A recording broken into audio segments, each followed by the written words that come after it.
మీ కథల సమయంకు స్వాగతం. నేను మీ రమ్య. హలో అండి. సుజలా గంటి గారు రాసిన మనసా ఎటులోర్తునో నవల 4వ భాగం వినే ముందు భాగాల లింక్స్ కిందున్న డిస్క్రిప్షన్ బాక్స్లో ఉన్నాయి. ముందుగా వినేసి ఈ భాగం వినండి. ముందు భాగంలో ఏం జరిగిందంటే, రవళి, ప్రణవ్ ఎన్టీఆర్ గార్డెన్స్ లో కూర్చొని మాట్లాడుకుంటూ ఉంటారు. ప్రణవ్కి రవళి అంటే ఇష్టం ఉంటది. రవళికి కూడా ప్రణవ్ అంటే ఇష్టమే. కాకపోతే ఆ ఇష్టం ప్రేమ అవునో కాదో ఇద్దరూ తేల్చుకోలేకపోతారు. మానసను చూడ్డానికి మానస పినతండ్రి కొడుకైన అభిషేక్ వస్తాడు. రవళి అతన్ని జోకుల మావయ్య అంటూ సరదాగా మాట్లాడుతుంటుంది. అభిషేక్ మానసను చూడగానే సన్నగా అయిపోయావు, ఏమైంది, ఒంట్లో బాలేదా అని అడుగుతాడు. ఏం లేదంటుంది. కానీ మానస ఆరోగ్యం ఇంకా క్షీణిస్తూ ఉంటుంది. పడుకున్నప్పుడు ఆయాసం రావటం, నీరసం ఇవన్నీ చూసి మహిదర్ మానసను ఒప్పించి హాస్పిటల్కి తీసుకెళ్తా అంటాడు. ఇక్కడ దాకా అయితే విన్నాం కదండి. ఇక ముందేం జరగబోతుందో వినేద్దాం రండి.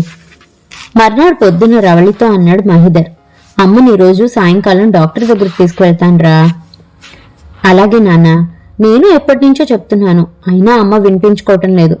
నా హెల్ప్ అవసరం ఉంటుందా అని అడిగింది. అవసరం లేదమ్మా, నేను సాయంకాలం ఆఫీస్ నుంచి వచ్చాక మన ఫ్యామిలీ డాక్టర్ దగ్గరికి తీసుకెళ్తాను అన్నాడు మహిదర్. కేశవమూర్తి గారు నగరంలో ఉన్న ప్రముఖ డాక్టర్లలో ఒకరుగా చెప్పుకోవచ్చు. అతని హస్తవాసి మంచిదని చాలా మంది అనుకుంటారు. మహిదర్ వాళ్ల ఫ్యామిలీ డాక్టర్ అతనే. మానస మహిదర్లను చూసి నవ్వుతూ పలకరించాడు. ఏమిటి, నాతో పని పడిందా? ఈ మధ్య కనపడటం లేదు. అయినా మాతో పని ఉండాలని ఎవరూ కోరుకోరు కదా. తప్పనిసరి పరిస్థితుల్లోనే మా దగ్గరికి వస్తారు అంటూ నవ్వుతూ కూర్చోమన్నట్లుగా కుర్చీ చూపించారు. కుర్చీలో కూర్చుంటూ, మానసకు ఈ మధ్య ఒంట్లో కొంచెం నలతగా ఉంటుంది. ఇలా చాలా రోజుల నుంచి ఉన్నా నెగ్లెక్ట్ చేస్తుంది. ఇంకా ఆలస్యం చేయడం మంచిది కాదని పట్టుపట్టి తీసుకొచ్చాను అన్నాడు మహి. చెప్పమ్మా, ఏమిటి కాంప్లికేషన్ అని అడిగాడు. ఏం లేదండి, ఈ మధ్య చాలా నీరసంగా ఉంటుంది. కొంచెం పని చేస్తేనే అలసట, ఆయాసం వస్తున్నాయి. ఎంత చదువుకున్నా మీ ఆడవాళ్ల ఆరోగ్యం పట్ల అంత శ్రద్ధ వహించరమ్మా. మీరు తినే భోజనంలో పోషక విలువల గురించి అంతగా పట్టించుకోరు. అందుకే మీకు ఐరన్ డెఫిషియన్సీ, కాల్షియం డెఫిషియన్సీ వస్తాయి. అంత భయపడాల్సిన పని లేదు. థైరాయిడ్ ప్రాబ్లం, షుగర్ ప్రాబ్లం ఉన్నా కూడా ఈ లక్షణాలు కనపడతాయి. కాబట్టి బ్లడ్ టెస్ట్లు అవి చేయిద్దాం. ఈ లోపల బలానికి మందులు రాసిస్తాను అన్నారు డాక్టర్ గారు. మర్నాడు బ్లడ్ టెస్టులు చేయించుకుందుకు నిశ్చయించుకొని ఆయన రాసిచ్చిన టెస్టులన్నీ ఉన్న కాగితంతో ఇంటికి వచ్చారు. డాక్టర్ గారు ఏమన్నారు నానా అని అడిగింది రవళి ఇంటికి రాగానే. సమాధానం మహి ఇస్తాడని అలసటగా ఉన్న మానస చెప్పులు విప్పి లోపలికి వెళ్లిపోయింది. అప్పుడే ఏం చెప్పగలరు, టెస్టులు రాశారు. టెస్టులు చేశాక రిజల్ట్స్ వస్తేనే కానీ రోగ నిర్ధారణ జరగదు కదా. రేపు బ్లడ్ టెస్ట్కి తీసుకువెళ్తాను అన్నాడు మహిదర్. ఆ మర్నాడు బ్లడ్ టెస్ట్లో ఏమీ లేదని తెలిసింది. నాకేం లేదు, ఊరికే మీరు కంగారు పడ్డారు. బలానికి మందులు తీసుకుంటే అదే తగ్గిపోతుంది అంది మానస. మానస ఈ అలక్ష్యం మూలంగా తను ముందు ఏం కోల్పోతుందో, భవిష్యత్తులో తను, భర్త, కూతురు ఏ సమస్యలు ఎదుర్కోబోతున్నారో ఊహించలేదు. విధి బలీయమైనది. జగన్నాటక సూత్రధారి ఏ ఏ పాత్రలతో ఎప్పుడు ఎలా నాటకం ఆడిస్తాడో ఆయనకు తప్ప ఎవరికీ తెలీదు. అతను గొప్ప నాటక దర్శకుడు. ఎవరి పాత్ర ఎప్పుడు మొదలవుతుందో, ఎప్పుడు అంతమవుతుందో అతనికే తెలియాలి. అతనే నిర్దేశకుడు. ఎదురుచూసిన రవళి పుట్టినరోజు రానే వచ్చింది. వద్దన్నా వినకుండా మానస రవళి పుట్టినరోజు చాలా గ్రాండ్గా అరేంజ్ చేసింది. ఇల్లంతా అందంగా అలంకరించింది. ప్రతి ఏడాదిలాగే కొన్ని ఐటమ్స్ తను చేద్దామనుకుంది. కానీ శరీరం సహకరించటం లేదు. అందుకే అన్ని బయటే ఆర్డర్ చేసింది. రవళి ఫ్రెండ్స్ అందరినీ పిలవమంది. మానసకు పెద్ద ఎక్కువ ఫ్రెండ్స్ లేరు.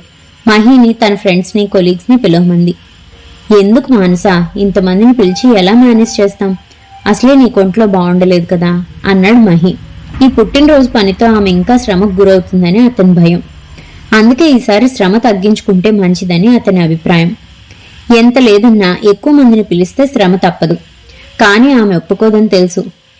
అస్తమానం నా కొంట్లో బాగాలేదని గుర్తు చేయకండి. మనకున్నదే ఒక్క పిల్ల. మీకు తెలుసు కదా, మొదటి నుంచి రవళి పుట్టినరోజు పెద్ద పండగలా జరగడం నాకు ఇష్టం. అయినా ఇంకా ఎన్నాళ్ళు చేస్తానండి? పెళ్ళై వెళ్ళిపోయేదాకానే కదా. ఆ తర్వాత నా చేతుల్లో ఏం లేదు కదా. ఏయ్ పిచ్చి, అప్పుడే దాని పెళ్లి, అత్తారిల్లు అంటూ ఏదో ఊహించుకొని బాధపడుతున్నావా? పోనీ అల్లుడిని ఇల్లరికం తెచ్చుకుందామా అంటూ వేళాకోళం చేశాడు. చాలండి వేళాకోళం. ఎంత నా కూతురంటే ప్రేమున్నా అల్లుడిల్లరికం తెచ్చుకుందామన్న ఆశ నాకు లేదు. అదెక్కడున్నా తల్లిగా అది క్షేమంగా చల్లగా ఉండాలని కోరుకుంటున్నాను. అంతకన్నా ఇంకేం లేదు. ఈసారికి నా మాట కాదనకండి. వచ్చే సంవత్సరం నుంచి సింపుల్గా చేద్దాం అంది. సరే, నీ ఇష్టం అన్నాడు మహిధర్. ఆ రోజు జనవరి 13, రవళి పుట్టినరోజు. రవళి కాలేజ్ ఫ్రెండ్స్ కీర్తన, స్వప్న, లత, మోహన్, అరుణ్, సారథి కాక స్కూల్ ఫ్రెండ్స్ ఎవరైతే అక్కడే ఉండి చదువుతున్నారో వాళ్ళని కూడా పిలిచింది. స్కూల్ ఫ్రెండ్స్ కొంతమంది పై చదువుల నిమిత్తమై వేరే ఊళ్ళకు వెళ్లిపోయారు. కొంతమంది గ్రాడ్యుయేషన్లోనూ, కొంతమంది వేరే ఇంజనీరింగ్ కాలేజ్లోనూ చదువుతున్నారు. ముందు రోజు రవళి పుట్టినరోజు. ఆ మర్నాడు సంక్రాంతి పండుగ. వాళ్ళింట సందడే సందడి. ఊళ్ళో ఉన్న అన్నగారిని పొద్దున్న రావాల్సిందే అని ఆర్డర్ వేసింది మానస. రవళి మొదటి పుట్టినరోజు నుంచి అలవాటైపోయింది మాధవ్కి, మాధురికి. భోగి పండుగ, రవళి పుట్టినరోజు మానస ఇంట జరుపుకోవడం ఆనవాయితీగా మారింది. భోగిపళ్ళు, పుట్టినరోజు రెండూ కలపడం ఇష్టం లేక భోగిపళ్ళు పోసే కార్యక్రమం సంక్రాంతి నాడు చేసేది మానస. రవళి పుట్టినరోజుకి నెల ముందు నుంచి రకరకాల ప్లాన్స్ వేసేది. ప్రతి పుట్టినరోజుకి కొత్త థీమ్ ఉండాలని అనుకుని దానికి తగ్గట్లుగా అన్ని అరేంజ్ చేసేది. పుట్టినరోజు నాడు ఫ్రాక్, భోగి పళ్ళకు పట్టుపరికిని తయారు చేసేది. ఆ వేడుకలన్నీ కెమెరాలోనూ వీడియోలోనూ బంధింపబడేవి. రవళి 5 ఏళ్ల పిల్ల అయ్యాక భోగిపళ్ళు పోయడం మానేసింది. పుట్టినరోజు మాత్రం విధిగా జరుగుతుంది. అప్పుడప్పుడు పాత ఆల్బమ్స్ చూసుకుని అంచెలంచెలుగా ఎదిగిన కూతురు ఫోటోలు చూసుకుని మురిసిపోతుంది మానస. మాధవ్ పిల్లలు చిన్నప్పుడు పిల్లలతో సహితంగా ముందు రోజు రాత్రి వచ్చేసేవాడు. పిల్లలు పెరిగి పెద్దవాళ్ళు అవుతున్న కొలది భార్య, భర్త పొద్దున్నే వచ్చేవారు. పిల్లలిద్దరూ ఫంక్షన్ టైంకి వచ్చేవారు. ఈ ఏడాది ఇద్దరే వచ్చారు. ఆ అబ్బాయి చదువుకై పై ఊరికి వెళ్లిపోయాడు. కూతురు సాయంకాలం వస్తానంది. మాధవ్ కూతురు కీర్తి, రవళి మంచి ఫ్రెండ్స్.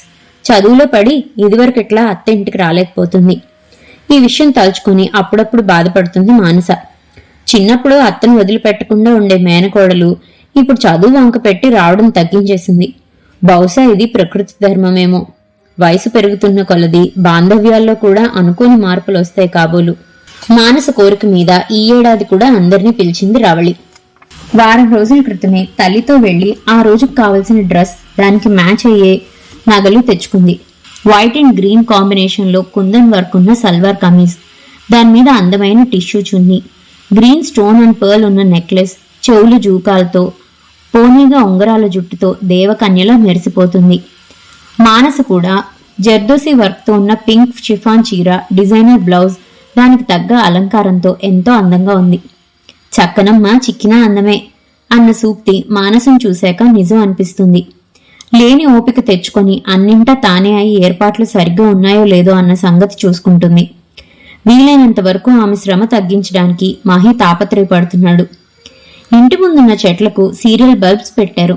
మానస అభిరుచుల్లో తోటను అందంగా తీర్చిదిద్దడం, ఇంటి ముందున్న స్థలంలో ఒక పక్కగా అందమైన లాన్, రెండో ప్రక్కన చక్కని పూల మొక్కలు, రకరకాల క్రోటన్లు, లిల్లీ, గులాబీ, డాలియా, మందారాల్లో అన్ని రంగులతో తీర్చిదిద్దిన రంగవల్లిలా ఉంటుంది వాళ్ల తోట. విద్యుత్ దీపాలతో, రంగురంగుల పువ్వులు, అందమైన అలంకారాలతో, అందమైన పూబోణులతో పార్టీ చాలా శోభాయమానంగా ఉంది. ఉన్నట్లుండి ప్రణవ్ అనౌన్స్ చేశాడు, కీర్తన ఒక చక్కని పాట పాడుతుందని. ఒక్కసారిగా కంగారు పడి, అమ్మ బాబోయ్, నేను ఇంతమందిలో పాడలేను అంటూ తప్పించుకోబోయింది. పాడమ్మా, పాటలు వచ్చినప్పుడు పాడడానికి. నీ పాటతో మా రవళి పుట్టినరోజు ఇంకొంచెం అందం సంతరించుకుంటుంది అంది మానస. నాకంత బాగా రావాంటీ, ఏదో ఫ్రెండ్స్ మధ్య పాడడం తప్ప అంది. లేదమ్మా, చాలా బాగా పాడుతుంది, అంతా అబద్ధం అంటూ పక్కన చేరింది రవళి.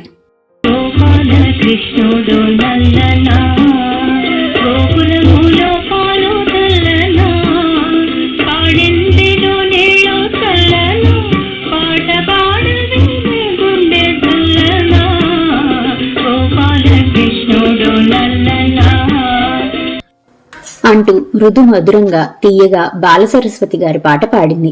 అందరూ ముగ్ధులై విన్నారు. ఆమె గొంతు తీగలా సాగుతుంది. ఈ తరం వాళ్లకు బాలసరస్వతి గారి పాటలు కాని, ఆవిడ గురించి కాని చాలా మందికి తెలియదనే చెప్పాలి. అలాంటిది కీర్తన ఆవిడ పాట పాడుతుంటే అక్కడ ఉన్న పెద్దలు, ఆవిడ గురించి తెలిసిన వాళ్లు ఆనందించారు. ఆమె పాటలోని మాధుర్యాన్ని అక్కడున్న యువత కూడా ఆనందించారు. కీర్తనను దగ్గరికి తీసుకుని నుదుటి మీద చుంబించింది. చాలా చక్కగా నాకు ఇష్టమైన పాట పాడావమ్మా అంది మానస. అందరూ చప్పట్లు కొట్టారు. ఒక్కరొక్కరుగా వచ్చి కీర్తనను అభినందించారు. ఎప్పుడూ అంతమందిలో పాడలేదు. సంగీతం నేర్చుకుంటున్నా బాగా నేర్చుకుని అందులో నిష్ణాతురాలయ్యాకే కచేరీకి అర్హత వస్తుందన్నది ఆమె తాతగారి సిద్ధాంతం. చిన్నతనంలో పొగడ్తలు గర్వం కలిగించి ఎదుగుదలను ఆపుతాయంటారాయన. ఇంత పాత పాటలు నీకెలా వచ్చినమ్మా అని అడిగింది మానస. మా అమ్మగారు కూడా పాడతారండి. ఆవిడ రేడియోలో A1 గ్రేడ్ ఆర్టిస్ట్, టీవీలో కూడా పాడతారు అంది. పేరేమిటమ్మా అంది మానస. హంసనంది. మా తాతగారికి ఆ రాగం చాలా ఇష్టమట. అందుకే అమ్మకి ఆ పేరు పెట్టారు. పిన్ని పేరు మహతి. మా తాతగారు సంగీత విద్వాంసులు. రామశాస్త్రి గారని ఇప్పుడున్న ప్రఖ్యాత గాయకులు చాలా మంది ఆయన శిష్యులు అంది. అంటే సంగీతజ్ఞుల కుటుంబం అన్నమాట. సంగీతంలో ఓలలాడే వారికి సర్వరోగాలు దుఃఖాలు దరిదాపులకు కూడా రావమ్మా. సరస్వతి కటాక్షం నిన్ను కూడా వరించింది. మీ నాన్నగారు కూడా పాడతారా? ఆయన పేరు చెప్పింది కీర్తన. ఆయనకు పాటలు రావండి, కానీ చాలా ఇష్టంగా వింటారు. పేరు విన్న మానస మొహంలో నిరాశ. సడన్ గా మారిన మానస ముఖ కవళికలు కీర్తనను అయోమయంలో పడేశాయి. ఈ లోపల ఎవరో పిలవటంతో మానస అక్కడి నుంచి వెళ్లిపోయింది. ఈవిడ భలే మూడి అనుకుంది కీర్తన, ఆవిడ మనోభావాలు తెలియక. ఆ తర్వాత పార్టీ చాలా ఉత్సాహంగా గడిచింది. మంద్రంగా వినిపిస్తున్న వెస్ట్రన్ మ్యూజిక్ కి అనుగుణంగా పిల్లలందరూ డాన్స్ చేశారు. ఉత్సాహం ఉన్న పెద్దవాళ్లు కూడా డాన్స్ లో పాల్గొన్నారు. పాల్గొని తమ యవ్వనపు రోజుల్ని నెమరు వేసుకున్నారు. ఆ తర్వాత కేక్ కటింగ్. చిన్న పిల్లల తల్లి తన చేయి పట్టుకుని కేక్ కట్ చేయించాలని కోరుతుంది రవళి. కేక్ కట్ చేశాక అమ్మా నాన్నలకు తినిపించడం, వాళ్లు తనకు తినిపించడం, ఇదంతా వారి ముగ్గురికి మధురానుభూతి. డిన్నర్ సర్వ్ చేయబడింది. అతిథులందరూ డిన్నర్ ఆస్వాదించి మరోసారి రవళిని విష్ చేసి ఇళ్లకు బయలుదేరారు. అందరూ వెళ్లాక పనివాళ్ల సహాయంతో అంతా చుట్టబెట్టేసరికి మానస చాలా అలసిపోయింది. అలసట ఆయాసం ఎక్కువైపోయాయి. మాధవ్, మాధురి, కీర్తి కూడా అందరితో వెళ్లిపోయారు పనుందంటూ. ఇదివరలో వదినగారు సహాయం చేసేది. రాత్రి ఉండిపోయి మర్నాడు సంక్రాంతి పండుగ భోజనం చేశాక వెళ్లిపోయేవారు. 2 సంవత్సరాల నుంచి ఆ అలవాటు మానేశారు. అలసటగా ఉందని బయటపడితే భర్తతో చీవాట్లు పడతాయని బాధ వ్యక్తం చేయకుండా ఉండడానికి ప్రయత్నిస్తుంది మానస. మహీధర్ మానస అవస్థ గమనించినా ఏమీ మాట్లాడలేదు. ఆమె పొందిన ఆనందాన్ని రెట్టింపు చేయాలంటే తనేమీ మాట్లాడకపోవడం ఉత్తమమని ఆలోచించాడు. ఇంక మిగిలిన రేపు చూసుకోవచ్చు, వెళ్లి పడుకో మానసా అంటూ బలవంతంగా బెడ్రూంలోకి నడిపించుకు వెళ్లాడు. అలసట భరించలేక భర్త మాట కాదనలేక బట్టలు మార్చుకుని మంచం మీద వాలిపోయింది. రోజు రోజుకి క్షీణిస్తున్న మానస ఆరోగ్యం చూసి మళ్లీ కేశవమూర్తి గారి దగ్గరికి తీసుకువెళ్లాడు మహీధర్. ఇంకా దిగజారిన ఆమె శరీర స్థితిని చూసి కేశవమూర్తి గారు కూడా కొంచెం భయపడ్డారు. CT scan, coronary angiogram, echocardiogram, MRI అన్ని పరీక్షలు చేయించమని సజెస్ట్ చేశారు. టెస్ట్ రిజల్ట్స్ చూసి కేశవమూర్తి గారు కూడా కంగారు పడ్డారు. మానసకు వచ్చినది చాలా అరుదైన జబ్బు. అందుకే డయాగ్నోసిస్ లో కూడా జాప్యం జరిగింది. ఈ జబ్బు గురించి ఆ దంపతులకి ఎలా చెప్పాలో అర్థం కాలేదు. అయినా చెప్పక తప్పదు. డాక్టర్గా తన విధి నిర్వహణ చేయాలి. ముందుగా మహీధర్ను పిలిచారు. మహీధర్ వచ్చి కూర్చున్నాడు. రిజల్ట్స్ వచ్చాయి కదా, ప్రాబ్లం ఏమిటో తెలిసిందా అని అడిగాడు. అది మాట్లాడదామని పిలిచాను. నేను చెప్పేది జాగ్రత్తగా వినండి. మానసకు కార్డియాక్ అమిలాయిడోసిస్ అన్న జబ్బు. ఇది చాలా అరుదుగా వచ్చే జబ్బు. అమిలాయిడోసిస్ అన్నది అమిలాయిడ్, తరగని కొవ్వు మాంసకృత్తు అనే ఒక అసాధారణ మాంసకృత్తు గుండె టిష్యూలో పేర్కొంటుంది.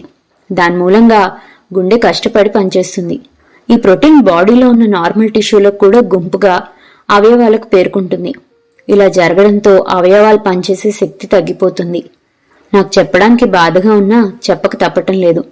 మానస 1 సంవత్సరం కన్నా ఎక్కువ బ్రతకదు అన్నాడు కేశవమూర్తి గారు. మహీధర్కు ఒక్కసారిగా నెత్తి మీద పిడుగుపడినట్లుగా అయింది. దీనికేం ట్రీట్మెంట్ లేదా డాక్టర్ గారు అన్నాడు. లేదని చెప్పలేను, కానీ సక్సెస్ రేట్ తక్కువ. ఎందుకంటే ఇది మిగిలిన భాగాల్లో మొదలై ఆ భాగాన్ని వీక్ చేస్తుంది. దీని గురించి వివరాలు చెప్పి మిమ్మల్ని ఇబ్బంది పెట్టడం ఎందుకు? ఆమె ట్రీట్మెంట్ స్టేజ్ దాటిపోయింది. మందులతో కొన్నాళ్ళు ఆమె లైఫ్ స్పాన్ పొడిగించడమే. మానసకు ఈ మాట ఎలా చెప్పాలి? రవళికి ఈ విషయం ఎలా చెప్పాలి? నాకేం పాల్పోవటం లేదు. నన్నేం చేయమంటారో మీరే చెప్పండి డాక్టర్ గారు అన్నాడు మహి. మానసకు ఇప్పుడు ఇమీడియట్ గా చెప్పకండి. మందులు రాసిస్తాను, మెల్లిగా చెప్పవచ్చు. రవళికి చెప్పడానికి ప్రయత్నించండి.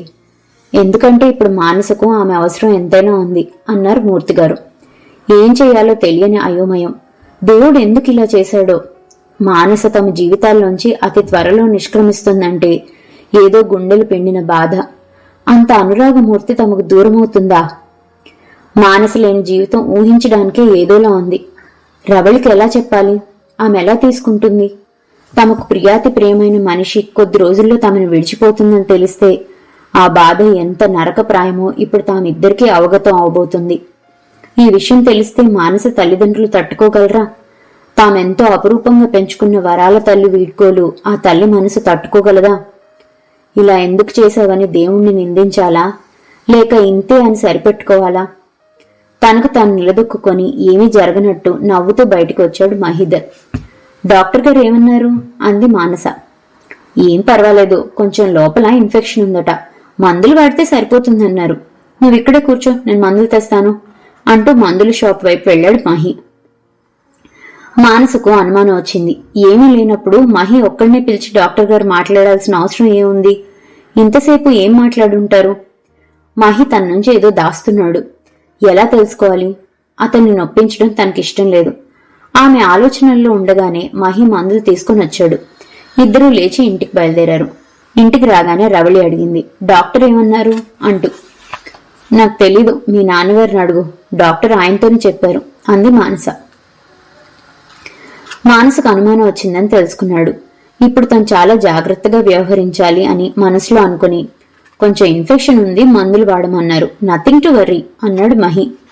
మాట్లాడకుండా వెళ్లి గదిలో పడుకున్న తల్లిని చూసి ఏమిటన్నట్లు తండ్రి మొహంలోకి చూసింది. కూతురికి ఏం సమాధానం చెప్పాలో తెలియక అప్పటికి తప్పించుకున్నాడు. 2 రోజుల తర్వాత కాలేజ్కి వెళ్తున్న కూతురుతో, రవళి, సాయంకాలం నువ్వు కాలేజ్ నుంచి వచ్చాక షాపింగ్కి వెళ్దాం. నీకేమైనా డ్రెస్సులు కావాలంటే తీసుకుందాం, నాకు మంచి షర్టులు సెలెక్ట్ చేద్దు గాని అన్నాడు మహి. సడన్ గా ఇప్పుడు షాపింగ్ ఎందుకు? రవళికి మొన్న పుట్టినరోజుకి బట్టలు కొన్నాను. మీ బట్టల షాపింగ్ నేను లేకుండా ఎప్పుడైనా చేశారా? ఈ రోజు ఇలా విచిత్రంగా ప్రవర్తిస్తున్నారేమిటి? నా నుంచి మీరేదో దాస్తున్నారు అంది మానస. అదేం లేదు మానస, ఒంట్లో బాగుండక నీకు నువ్వే ఏదో ఊహించుకుంటున్నావు. రవళికి ఇదంతా అయోమయంగా ఉంది. తండ్రి ఒంటరిగా తననెప్పుడూ షాపింగ్కి తీసుకువెళ్లలేదు. వెళ్తే ముగ్గురు వెళ్తారు, లేకపోతే మానస రవళి వెళ్తారు. ఈ రోజు తండ్రి మాటలు ఆమెను సంశయంలో పడేశాయి. తండ్రి తనతో ఏదో చెప్పాలనుకుంటున్నాడు, అదేమై ఉంటుంది అనుకొని ఊహాగానాలెందుకని ఊరుకుంది. మానసకు నచ్చచెప్పే ధోరణిలో, అది కాదు మానస, ఎప్పుడు మీరిద్దరే షాపింగ్ చేస్తారు, నేను వచ్చిన డ్రైవర్గా తప్ప ఎప్పుడూ నేను సెలెక్ట్ చేయడం ఉండదు. పెళ్లైనప్పటి నుంచి నా బట్టలు నాకు కావలసినవి నువ్వే సెలెక్ట్ చేస్తున్నావు. నాకు కూడా నా బట్టలు సెలెక్ట్ చేసుకోవడం రావాలి. పెళ్లికి ముందు చేసుకున్నాననుకో, ఈ మధ్య నీ మీద ఆధారపడడం ఎక్కువైపోయింది. నీకు శ్రమ తగ్గించాలి. ఆ మాత్రం సెలక్షన్ నాకు కూడా వచ్చు, ఏ రాదా అంటున్న భర్త విచిత్ర ధోరణికి ఆశ్చర్యపోయినా అతని కోరిక తన మూలంగా అణగారిపోతుందేమో అని మాట్లాడకుండా ఊరుకుంది. మహీధర్ ఏడుపుని తనలో దిగమింగుకొని, సారీరా మానస, నిన్ను కష్టపెట్టడం నా ఉద్దేశం కాదు. నేను రవళితో మాట్లాడాలి, అందుకే దాన్ని షాపింగ్ పేరుతో బయటకు తీసుకువెళ్తున్నాను అని మనసులో అనుకున్నాడు. సాయంకాలం కారు షాపింగ్ కాకుండా పార్క్ ఉన్న దిశగా తిరగడంతో రవళి నిర్ఘాంతపోయినా తండ్రి ఉద్దేశం షాపింగ్ కాక వేరే ఏదో ఉందని అనుకుంది. కారు దిగి డోర్ లాక్ చేసి పార్క్లోకి నడుస్తున్న తండ్రిని మౌనంగా అనుసరించింది. వాటర్ ఫౌంటైన్ కి కొంచెం దూరంలో పచ్చిక మీద కూర్చుంటున్న తండ్రితో పాటు తను కూడా అతని పక్కన చెతికిలబడింది. తండ్రి మాట్లాడతాడని చూస్తున్న రవళికి తండ్రి నిశ్శబ్దం అర్థం కాలేదు. దూరంగా ఒక పాప పరిగెడుతుంటే ఆమె వెనక పరిగెడుతున్న తండ్రిని తదేకంగా చూస్తున్నాడు. నిశ్శబ్దాన్ని ఛేదిస్తూ, చిన్నప్పుడు నువ్వు కూడా అలాగే పరిగెడుతూ ఉంటే నీ వెనకాల అమ్మ నేను పరిగెట్టేవాళ్ళం. నీ జ్ఞాపకం లేదు కానీ నాకింకా ఇప్పటికీ కళ్లలో మెదులుతుంది అన్నాడు మహి. ఈ విషయం చెప్పడానికా ఇంత దూరం తీసుకొచ్చింది? కాదు, ఏదో ఉంది, ఏమై ఉంటుంది అనుకుంటున్న రవళి మోకాళ్ల మధ్య తల పెట్టుకుని ఏడుస్తున్న తండ్రిని చూసి ఆశ్చర్యపోయింది. ఏమైంది నాన్న? మీరేడవగా నేనెప్పుడు చూడలేదు. నాకు తెలిసింది చాలా చిన్న ప్రపంచం, అందులో నేను దుఃఖం ఎప్పుడూ చూసెరగను. మీరేడుస్తున్నారంటే అంత మిమ్మల్ని కదిలించిన విషయం ఏమిటి చెప్పండి నాన్న. కళ్ళు తుడుచుకొని, తను నిబ్బరంగా ఉండకపోతే రవళికి ఈ మాట తెలిస్తే ఎలా తట్టుకుంటుంది అని ఆలోచించి ఒక్కసారి గట్టిగా ఊపిరి పీల్చుకుని తనను తాను మామూలు స్థితిలోకి తెచ్చుకున్నాడు. క్లుప్తంగా డాక్టర్ గారు చెప్పిన విషయం రవళికి చెప్పాడు. ఈ విషయం ఇంట్లో చెప్పడం ఇష్టం లేక ఇక్కడికి తీసుకొచ్చాను. షాపింగ్ అన్నది ఒక మిష మాత్రమే అన్నాడు. తండ్రి ద్వారా విషయం విన్న రవళి షాక్ తిన్నట్లుగా అయిపోయింది. అమ్మ అనారోగ్యంగా ఉంది అనుకుంది తప్ప ఆమె స్థితి ఇంత తీవ్రంగా ఉందని ఊహించలేకపోయింది. కలలో కూడా ఊహించిన విషయం తండ్రి నోటంట విని ఎలా రియాక్ట్ అవ్వాలో, అసలు నమ్మాలో లేదో తెలియటం లేదు. వీపురు నిమురుతున్న తండ్రి చేతి స్పర్శకు షాక్ నుంచి తేరుకున్న రవళి తండ్రిని పట్టుకుని వెక్కి వెక్కి ఏడ్చింది. ఏడుస్తున్న కూతురిని ఎలా ఓదార్చాలో అర్థం కాలేదు. ఏడుస్తున్న రవళిని పొదివి పట్టుకుని ఆమె తల నిమురుతూ ఉండిపోయాడు. ఎందుకు ఇలా అయ్యింది నాన్న? వైద్యం చేస్తే బాగుపడుతుందని చెప్పండి నాన్న. అమ్మ లేకుండా మన బ్రతుకులు ఊహించడానికే భయంగా ఉంది. మనం ఏం పాపం చేశామని అమ్మను మనకు దూరం చేస్తున్నాడు దేవుడు? చెప్పండి నాన్న అంటున్న కూతురికి ఏం సమాధానం చెప్పాలో అర్థం కాక చూస్తున్నాడు మహి. ఏం సమాధానం చెప్పి ఆమెను ఊరటపరచగలడు? భగవంతుడి లీలలో అర్థం చేసుకునేందుకు మనం ఎంతవాళ్లమమ్మా? జగన్నాటక సూత్రధారి ఆడించే నాటకంలో మన అందరం పాత్రధారులం మాత్రమే. ఎవరి పాత్రను ఎప్పుడు ముగింపు పలకాలో ఆయన నిర్ణయించగలడు. మీ అమ్మ పాత్రకు తొందరగా ముగింపు పలుకుతున్నాడు అన్నాడు మహి. ఏమిటి నాన్న ఈ వేదాంతం? ఇంత దుఃఖంలో ఇలా ఎలా మాట్లాడుతున్నారు అంది రవళి. దుఃఖం అయినా సుఖం అయినా మన భావన మాత్రమే. దేవుడి సృష్టిలో సుఖదుఖాలు బాంధవ్యాలు లేవు. కాని మనిషి మనుగడకు ఈ సృష్టి జరగడానికి ఈ బాంధవ్యాలు అనివార్యం. మనిషికి మనిషికి మధ్య ఈ అటాచ్మెంట్ ఎంత అవసరమో డిటాచ్మెంట్ కూడా అంతే అవసరం. కాలం అనే జీవనది తన ప్రవాహంలో అన్ని కలిపేసుకుంటుంది. అందుకే మన ఆత్మీయులు ఎవరైనా పోయినప్పుడు ఆ మనిషి లేకపోతే మనం బ్రతకలేమని అనుకుంటాం, కాని బ్రతుకుతాం. దీన్నే విధి లేక భగవద్లీల అంటారు. మన చేతిలో లేని దానికి బాధపడి మనసు పాడు చేసుకోవడం కన్నా వర్తమానాన్ని స్వీకరించి దాన్ని తీర్చిదిద్దడానికి ప్రయత్నించాలి. ఇది నీకు చెప్తున్న ధైర్యం సూక్తులు కాదమ్మా, నాకు నేను చెప్పుకుంటున్నవి అన్నాడు మహి. అయితే ఏం చేయాలో అది కూడా మీరే చెప్పండి నాన్న అంది రవళి. మీ అమ్ముండే కొద్ది రోజులు ఆమె జీవితకాలానికి సరిపడే ప్రేమానురాగాలు, ఆవిడ తీరని కోరికలు ఏమైనా ఉంటే అవి తీర్చడం చేస్తే కనీసం ఆమె నిష్క్రమణను మనం ఆనందపూరితం చేసిన వాళ్ళమవుతాం. అమ్మతో గడిపే ఈ కొద్ది కాలాన్ని మనం పూర్తిగా సద్వినియోగం చేసుకుంటే 100 ఏళ్ల ఆనందాన్ని కొద్ది కాలంలో అనుభవించిన వాళ్ళం అవ్వవచ్చు. ఏమంటావ్ అన్నాడు మహి. సరే నాన్న, అలాగే చేద్దాం. ఇంక నడవండి, అమ్మ మన కోసం ఎదురు చూస్తూ ఉంటుంది. ఎక్కువసేపు అయితే కంగారు పడుతుంది అంటూ కళ్ళనీళ్లు తుడుచుకుంటూ లేచింది రవళి. రాని నవ్వులు మొహాలకు పులుముకొని ఇంటికి బయలుదేరారు. అయిందా షాపింగ్? ఏం కొన్నారేంటి అని అడిగింది మానస. నాకు నచ్చినవి ఏం దొరకలేదు. నిన్ను వద్దని గొప్పగా వెళ్ళాం కదా, అందుకే ఏం దొరకలేదు. ఈసారి నువ్వు లేకుండా షాపింగ్కి వెళ్ళాం. అమ్మ వస్తేనే మంచివి దొరుకుతాయి అంటూ తల్లిని ముద్దు పెట్టుకుని లోపలికి వెళ్ళిపోయింది. మానస మనసు వాళ్ల నవ్వు మొహాల వెనుక ఉన్న భావాల కోసం వెతుకుతుంది. నిజంగా వీళ్ళు షాపింగ్కి వెళ్లారా? షాపింగ్ కాకపోతే ఎక్కడికి వెళ్ళినట్లు? తన అనుమానం బయట పెట్టినా సమాధానం వస్తుందన్న ఆశ లేదు. రవళి ఆ రోజు నుంచి తల్లిని అపురూపంగా చూసుకుంటుంది. తల్లికి అనుమానం రాకుండా ఆమెను అహర్నిశలో అంటి పెట్టుకున్నట్లుగా ఉంటుంది. కూతురు ప్రవర్తనలో వచ్చిన మార్పు పసిగట్టినా తేలిగ్గా తీసుకుంది. పిచ్చి పిల్ల, నాకు దగ్గరవ్వాలని తాపత్రయపడుతుంది. మళ్లీ పెళ్ళైతే నన్ను విడిచి వెళ్లిపోతుంది కదా అనుకుంది మానస.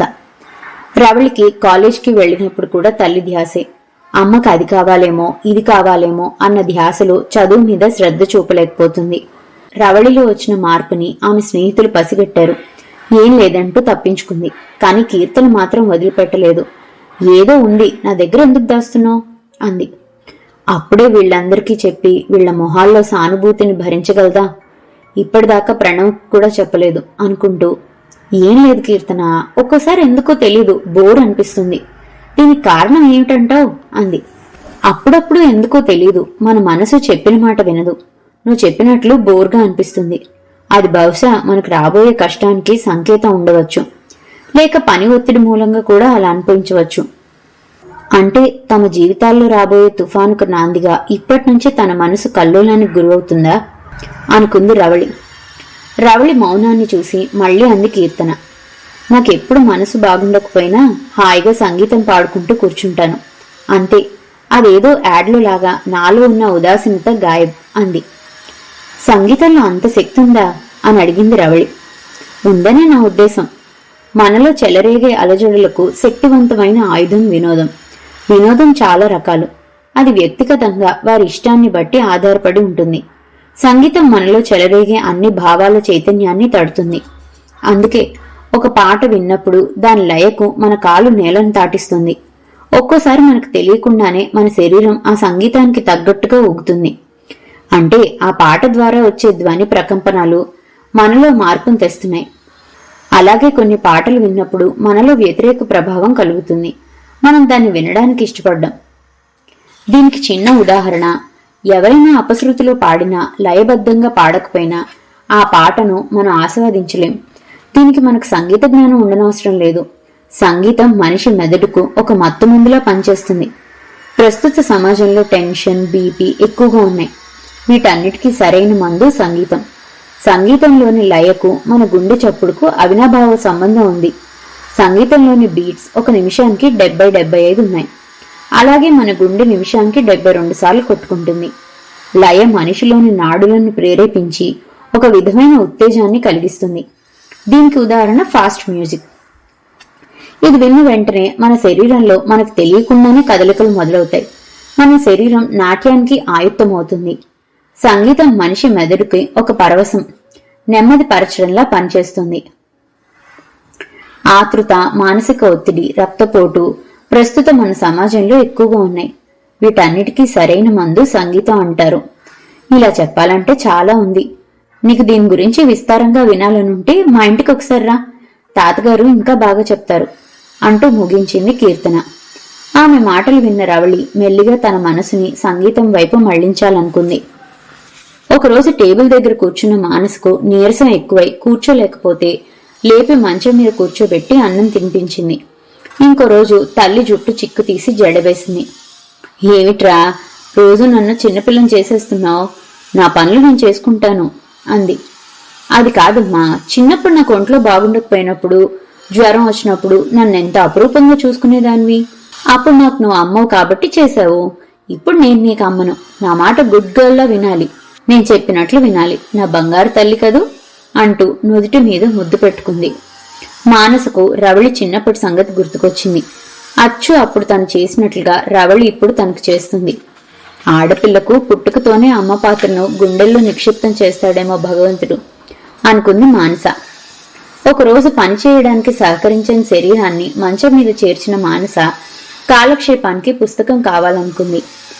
రవళి, నా షెల్ఫ్ లో కొన్ని పుస్తకాలున్నాయి, అందులోంచి ఏదైనా మంచి నవల తెచ్చిపెట్టు, అది చదివితే కాస్త కాలక్షేపం అవుతుంది అంది మానస.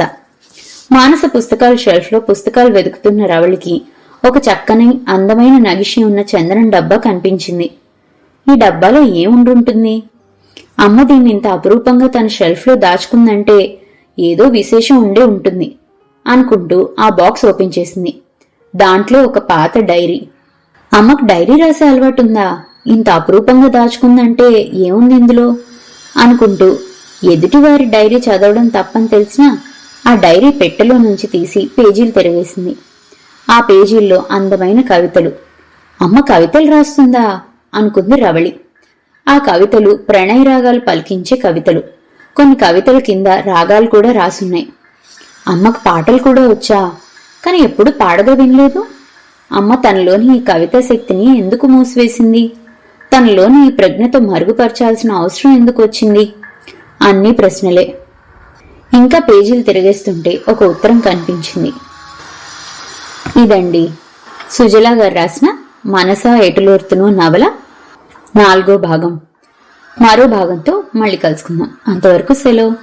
ఈ కథ కనుక మీకు నచ్చినట్లయితే లైక్ చేయండి, షేర్ చేయండి. అండ్ మరిన్ని ఇంట్రెస్టింగ్ కథల కోసం ప్లీజ్ సబ్స్క్రైబ్ టు మీ కథల సమయం. Thank you.